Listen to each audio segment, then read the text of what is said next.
Hey, so recently I went to a new karting venue. Well, it's actually just a few days ago. It's been a really long time since I've been visiting a new karting venue. I was focusing more on some races, on getting better at racing at a certain track, doing competitive karting. I made enough videos about that, so you should probably know if you follow my channel. But yeah, I thought it was time to visit somewhere new. And then I ended up in Lommel in Belgium. So that's an interesting track. Some people have told me about it, so I thought I'd go check it out. And then I did, of course, go there not knowing what to expect. And I noticed something that I forgot about for quite a long while already. Because it's something you tend to forget when you get caught up in the more busy ways of karting when you start taking the hobby more serious. But it's the same thing with a lot of hobbies because when I was drumming in my. I used to play the drums. When I was playing the drums in my room, it was a lot different than when I was playing in front of hundreds of people in performances and needing to manage a band and spend money on recording and all that stuff. And it's the same with karting, in that now you're spending your money, you're spending your time getting good, sometimes getting frustrated in not getting the times that you wanted because of the card, because of the weather, because of how you're behaving, how you're acting. So it's it's fun, but it's different, compared to the first times you went. And that's what I picked up again here. It's this this fun feeling, this fun feeling. I should smile when I want to smile, right? Of getting to a new track, not knowing what's going to happen, which corners are coming, not knowing what's a good time, what's a bad time, how the cards behave, and discovering what's unique about a track, right? Because this track, just as any other track, has a unique spin. In Goodwill, you have like the curved corner, the banked corner. Here you have the drop, so you'll see that in the video. At the drop, you go up a ramp, then you have a 180-degree turn, so 2 times a 90-degree turn, and then you go down immediately. And what it feels like is a bit more of a thrill ride. And I would say it's maybe a bit more bumpy than the banked corner in Goodwill. Here you shake and it's intensity, you speed up, and then you have the top speed of the kart and go to a 90-degree angle straight away. Which, I mean, if you didn't know what you were signing up to, which was me, it's exciting. It's a new thrill in where normally you already know the track quite well.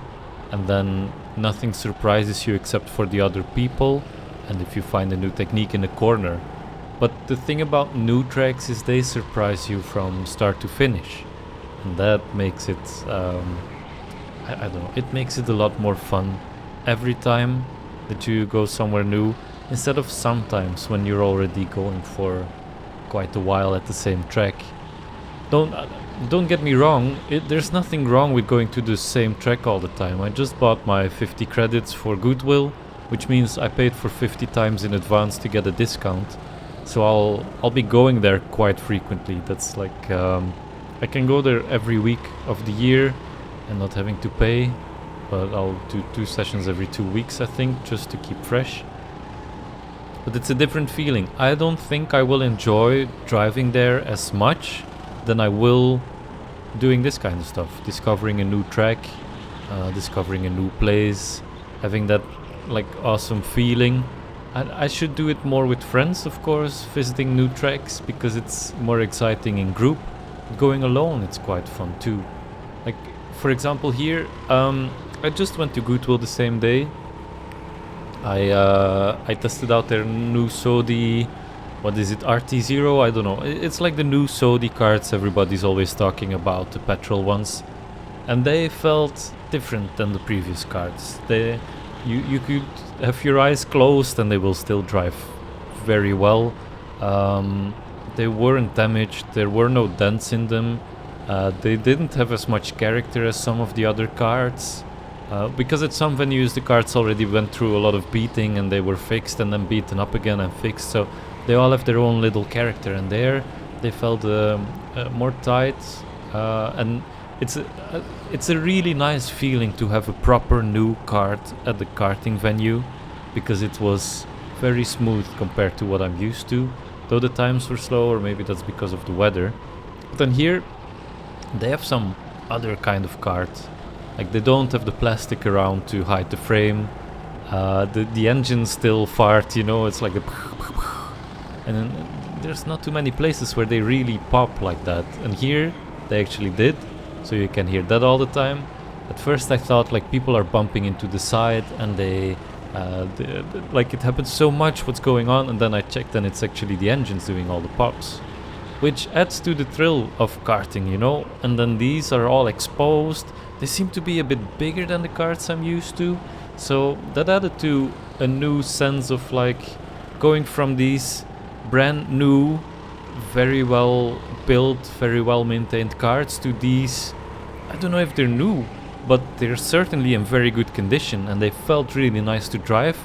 But there's some rawness to them. They're like more feisty. They want more.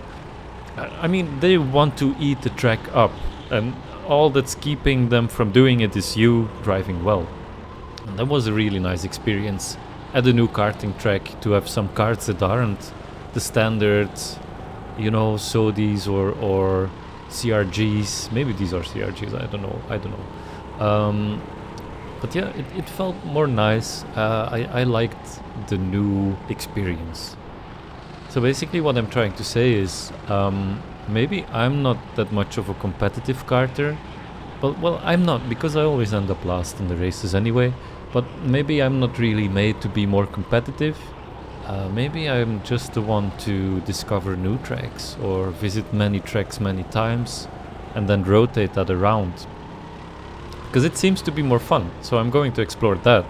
And that's what I wanted to share with you too. It's like, maybe you're hitting this wall where you're getting frustrated that you're not entering top 100, top 200 to top 500 at your track, and you're just not managing to get past that. Then maybe it's time to find a new track, find a new experience, find a new kart. And I mean, it's fine if you want to hang out there, but this one I think I will keep as my off track. If I'm sick of going to Goodwill, I will go here and have some fun with the ramp.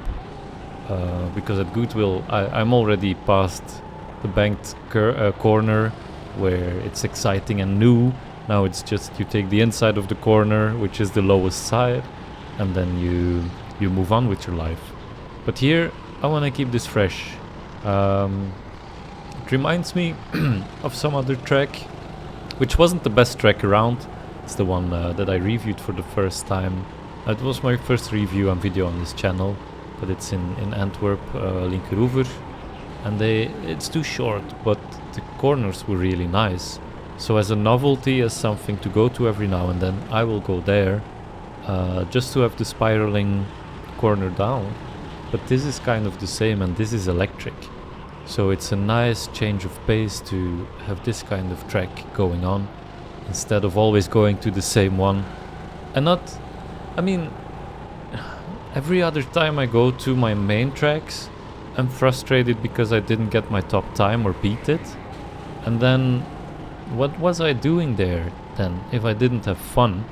Or fun in the sense that I have competitive fun. Why didn't I go to another track instead? And that's a question I ask myself every now and then it becomes a bit... I stay away from karting for a while, and then I visit some other track or go with friends, and then I go to my main track again. So maybe a big part of what I should be doing in karting is maybe not focusing on racing, but just focus on new tracks, focus on the fun, because maybe racing's not for me. I've seen some comments where people have been talking about races that are not fair because other people do pay to play, pay to win, yeah, in gaming terms, right? So they go a few times a week, and then they're so good at the track that you can't beat them because they're more skilled. That's any competitive hobby, right? Who practices more is the one who gets more results. I'm gonna change videos real quick. But for me, I'm 33 almost, and I don't have time for these kinds of schedules, and I don't have rich parents to give me the money all the time too, right? So I'm independent. I have other goals in life to save for, so I think going two sessions in 2 weeks is already a lot and is already quite expensive. So no, maybe I should just focus on making content about new tracks, about new experiences, or keep my vlogs like this one, where I just talk about what I think about it, what maybe might be useful for you to think about, and then we move on from there. So yeah, I'll just go over this track real quick. So I'm going to start at the first ramp, and that's like, it's the first thing you go on is the first ramp, then the corner, second corner, ramp down, and then full speed to the left, needing to brake a bit, and then braking fully to go to the right, and then goes to the left. It's interesting because here as well, the corner, take it wide, don't cut the first apex, so you can cut the second apex very fast. Don't brake too much here, so you keep the momentum going into this chicane, and then the two corners that I'm really not good at any track, and then you're back up the ramp again. So it's a really short track, but it's the same with e-karting Ghent. You don't need to brake too much, but you do need to have some of the balls to be able to go fast. People don't always want to risk getting injured, but that's what you need to do at these tracks. You need to risk crashing, because then that's how you get through the corners the fastest, because this is not a braking track. It's a track where you need to dare to go faster.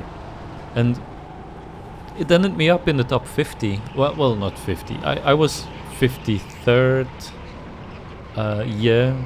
53 was my position. First try, so, because I'm already used to doing that, maybe the others don't do that as much. I'll go there again. We'll see what the timing is, but I want to keep this my fun track, so I don't want to look at that too much. Having ended in the top 100 is already good enough for me at any track, so that's already a worry that's not needing to be addressed. And then I can just go on here and do that. And maybe I'll go visit some other tracks as well, like Bernie's or something that I haven't been to before, just to see whether I'm onto something with the having fun bit. It's just a hobby, I'm not getting paid for this, so I should focus on having fun.